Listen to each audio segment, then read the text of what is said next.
month, I kind of wanted to take a look at diving a little deeper into customizing templates, and templates, particularly using macros and paths and adding images to your templates. This is kind of a continuation to a previous best practice that we did last year. And just looking into what we're going to cover for today. So we'll go into a little bit of a review just real quick. I want to show everybody where that last webinar was, kind of what was covered within that, and I'll spend very little time on that. And then we're going to jump into kind of a macro that that the team here came up with. Mainly, John and I got together and looked at a very old macro that Autodesk had that allowed us to basically couple any templates together to be able to create automated processes within a button click. And then we're going to look at making that available to all of our customers here at NextGen CAM to help with your automation workflows. We'll go through a demonstration of that first, and we'll look at the macro itself and what you need to do to set that up. Then we'll also look at what we can do to add like custom images to the templates that we've kind of already looked at using in that previous best practices class that we had. So with that being said, let's just jump right into things here. This is a part that I used to demonstrate some of the automation within PowerMill in past, and what I used to use the old Delcam and basically Autodesk automation macro that they had originally. So with that, this part's kind of simplified to hopefully speed things up in the calculation process as well, so it doesn't take much time.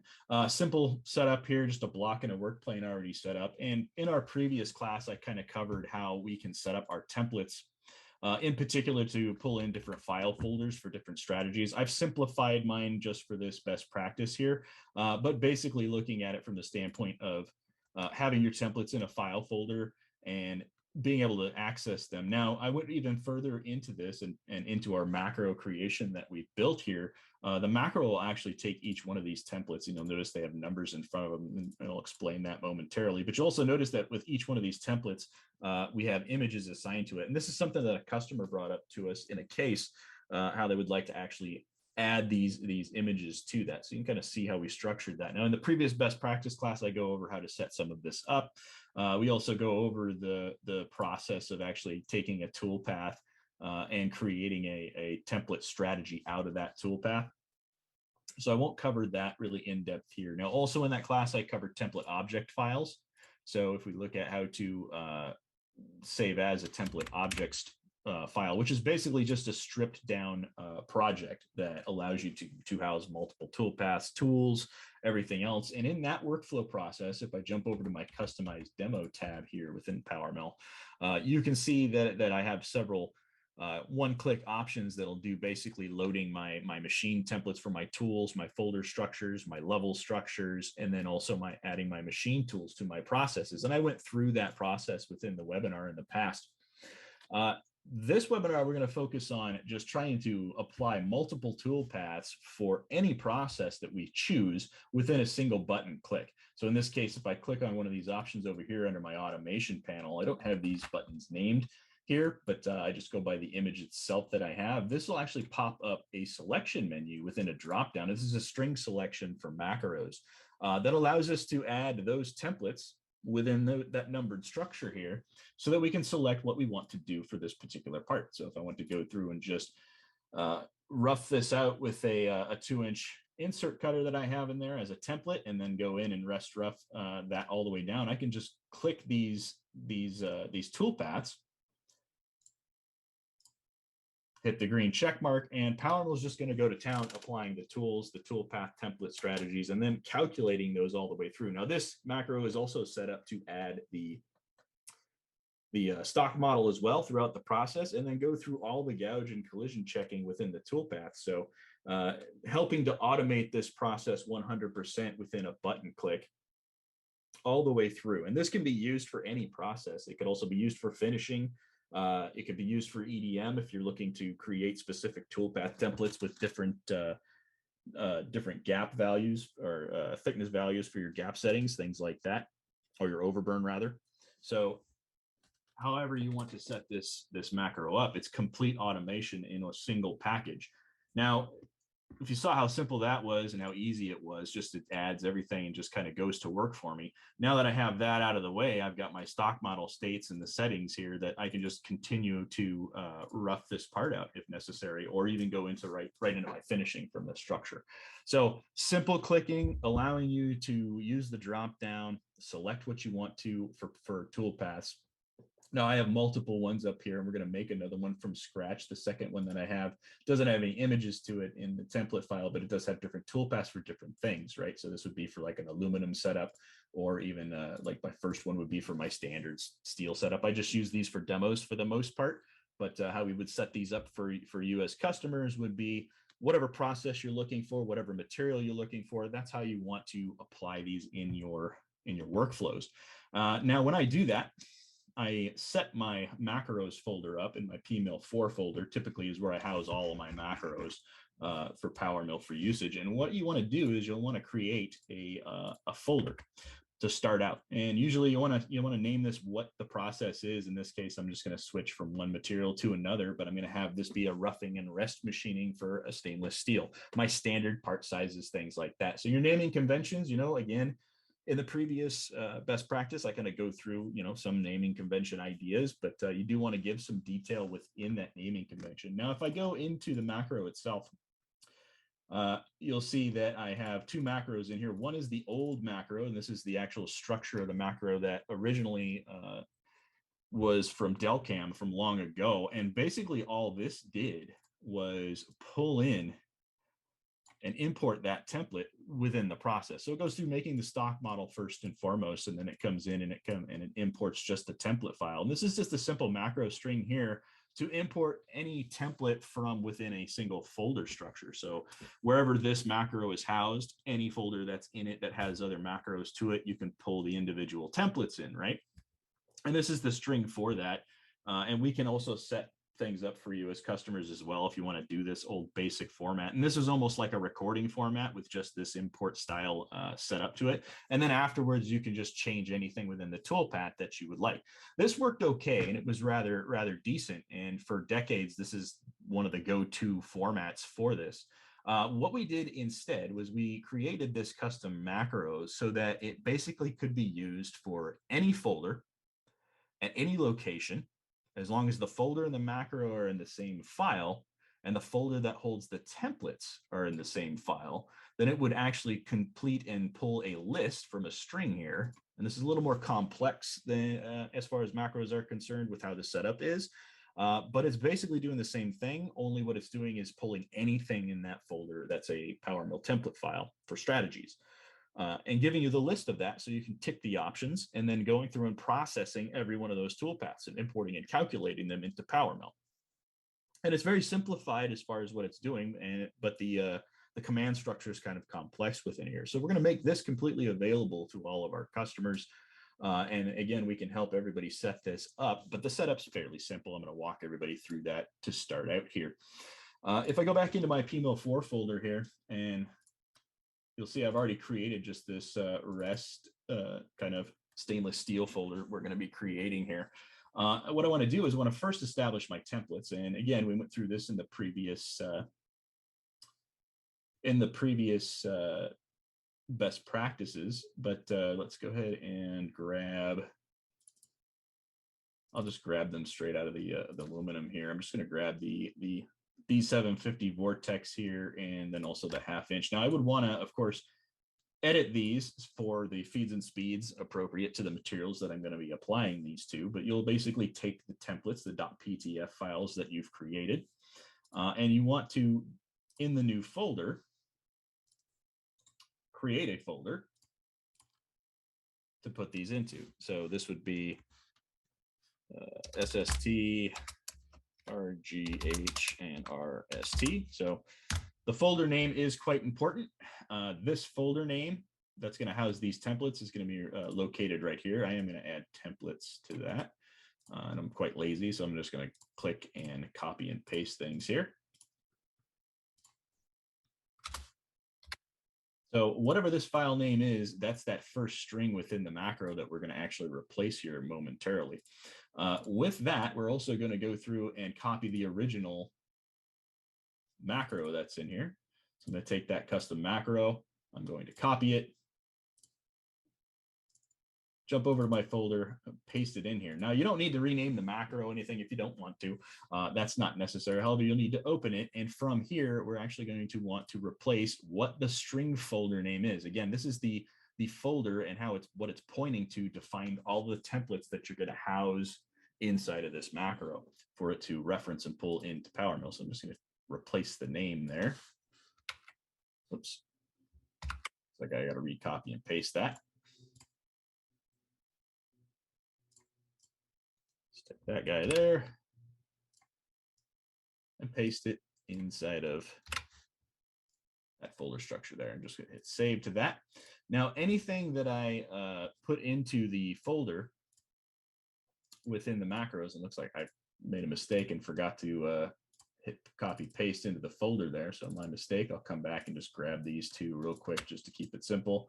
And I'll copy those, jump back a couple folders here and paste those into that file. Now, here's the important bit to this. You do want to number these, or else the naming convention's just going to put them in the process order however they want. But when you add a number to them, in this case, we'll just do 1 and 2 for this.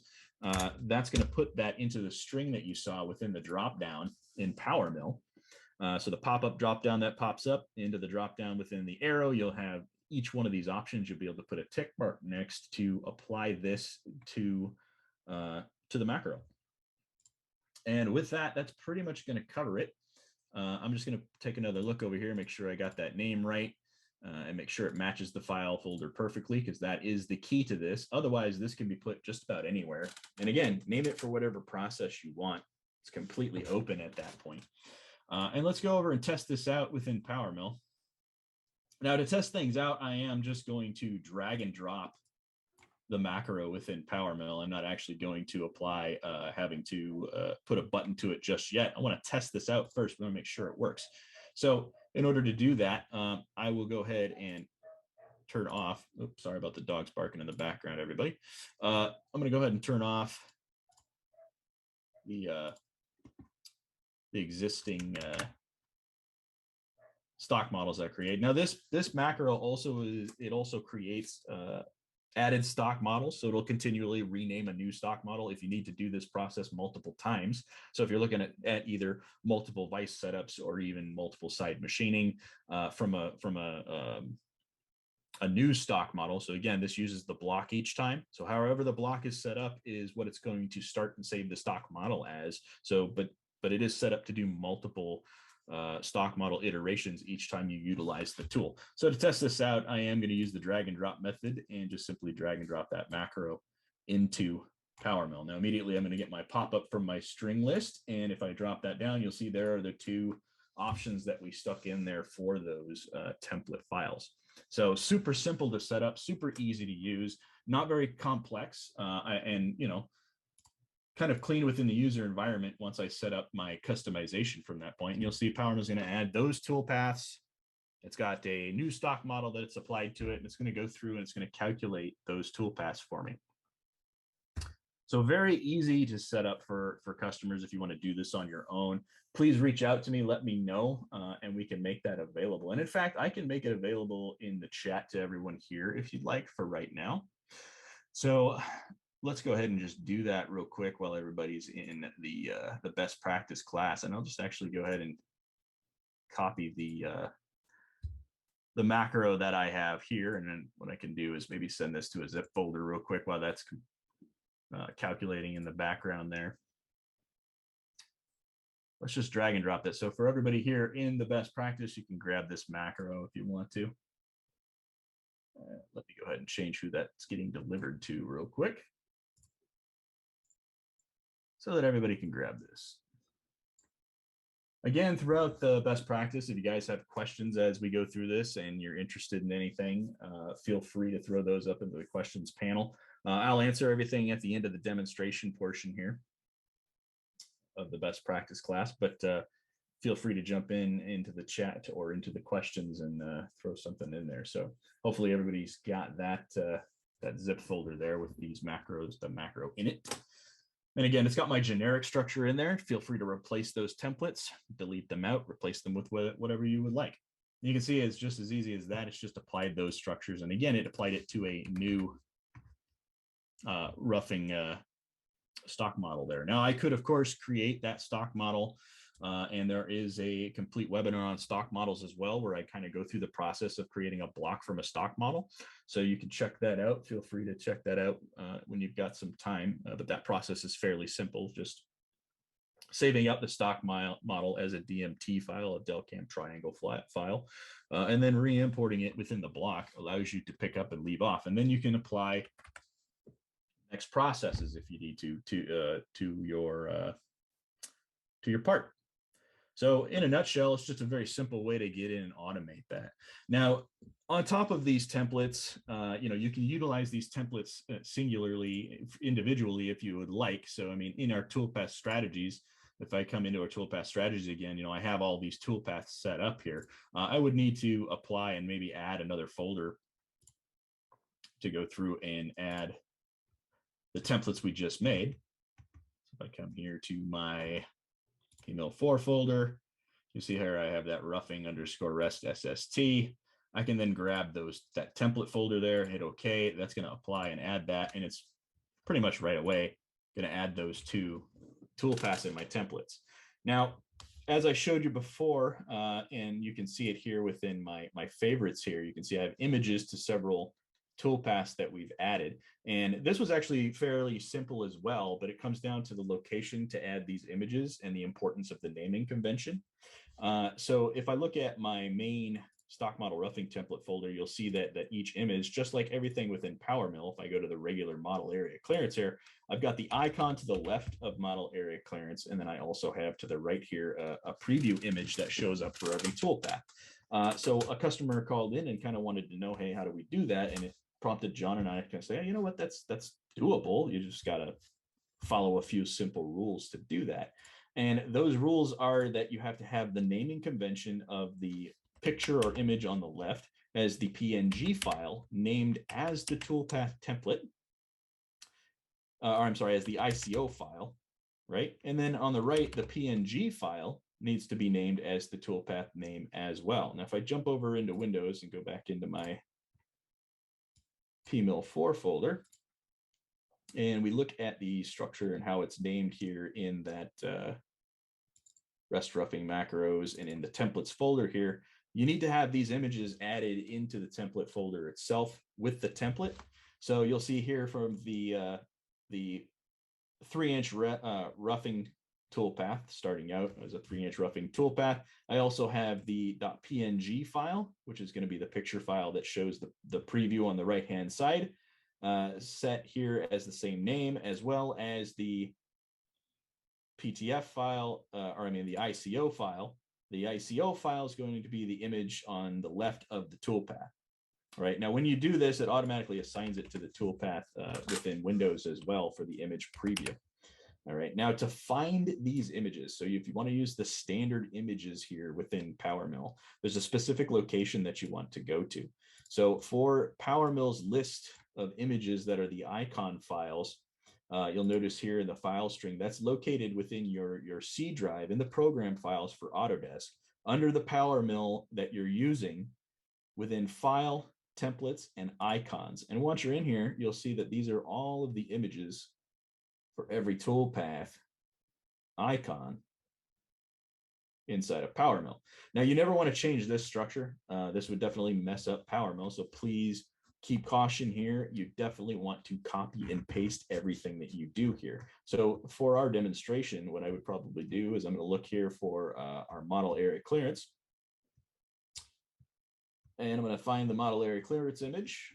Let's find it here. I'm probably spacing out over it as we speak.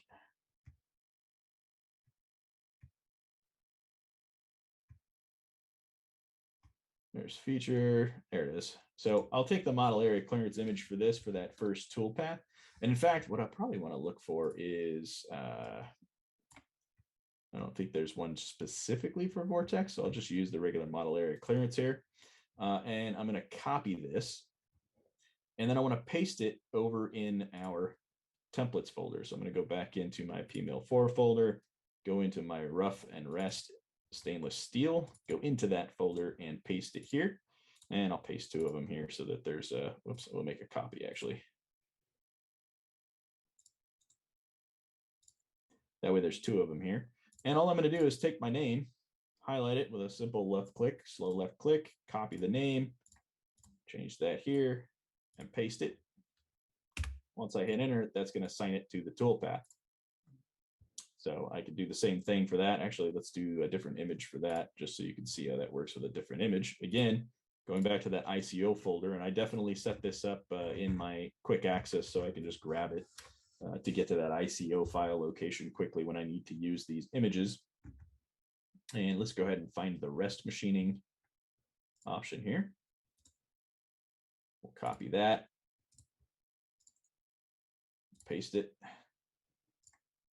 take our rest machining, copy it, and paste this as well. Now, you can also use custom images for this. The details for that I'll go through in a moment. The custom image size is going to be per pixels, and that's 200 by 150p for that tiny image size there. Seems to work out really well.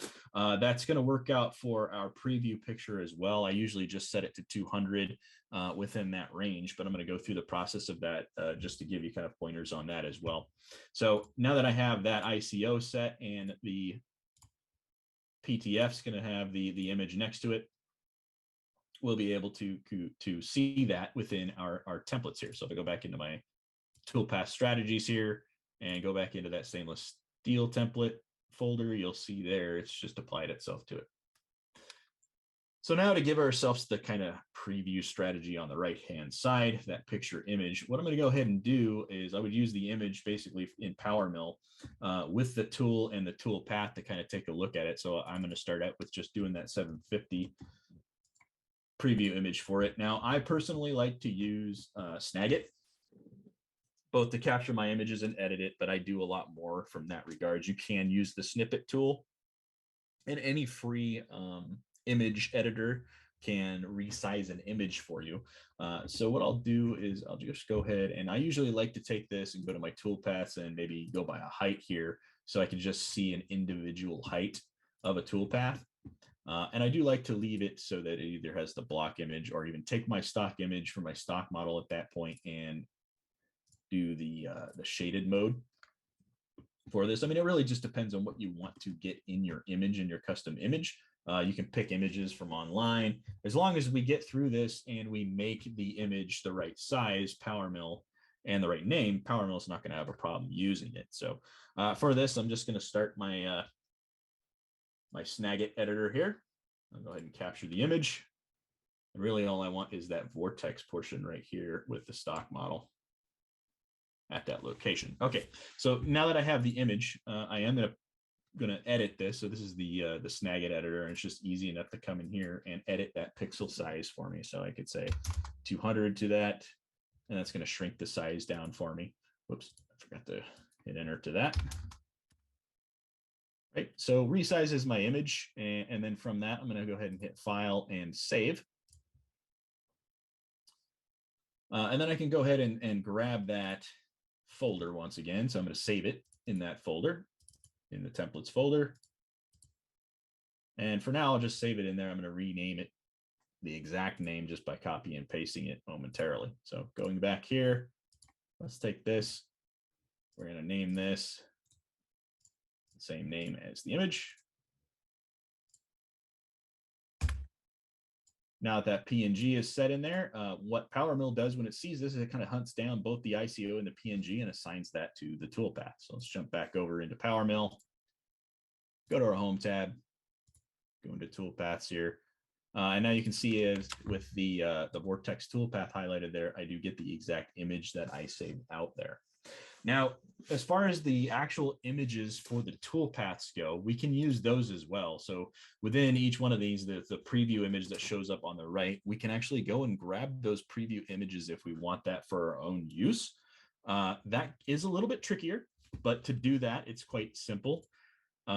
I say trickier just because you actually have to unzip the archived folder, the .dll folder that exists for that. Now, this is located in a separate location, all right? So feel free to take a snapshot of this, or if you want this location on your PC, just let me know. I can go ahead and send that to you. It's very easy, but it's in the program files under Autodesk under the specific PowerMill year that you're using, version that you're using, under the systems folder. And there's a exact 64 folder that's in there. Now, inside of this folder, you're looking for a resource.dll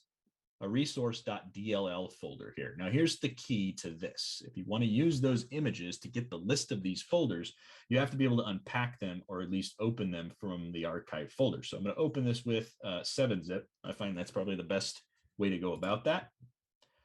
As I go into 7-zip, you'll see that there's a RC/RS folder in here, and on that folder, the RC folder, you'll see that there's an icon folder in here, and that houses all the icons for everything in PowerMill. And usually what we're doing is we're looking at these by size. These are fairly large sized images. So if I go by size here on the image, I can actually go through and find them. Now, we don't get a preview this way, so we're basically looking for that file or that image size. Let's see. There should be a PNG folder. The PNG folder is actually what you want with this, sorry. And in the PNG folder, that's going to have the description, at least on the right-hand side. And if you go by size, you can go by largest to smallest. There we go. And then in that size of that folder, you can see there's a different toolpaths that kind of show up here. And again, you aren't going to get a preview for this. So here's the key to this. So if I say area clearance main, I can right click on that area clearance main. You can see one of the larger images once again within the user interface. What I can do is I can actually save this or copy this to. And then one of the options to copy to is my desktop here. So you can also use that 3 dots, find the location if you want. I typically will send it to my desktop first because I am going to rename it once it's on my desktop. All right, so once that's sent over to your desktop, I'll go ahead and close that, minimize this, and let's just minimize pretty much everything here. Well, I'll rename it on another screen here, sorry. What it does is pulls over to your desktop. It comes over. You do want to name this .png.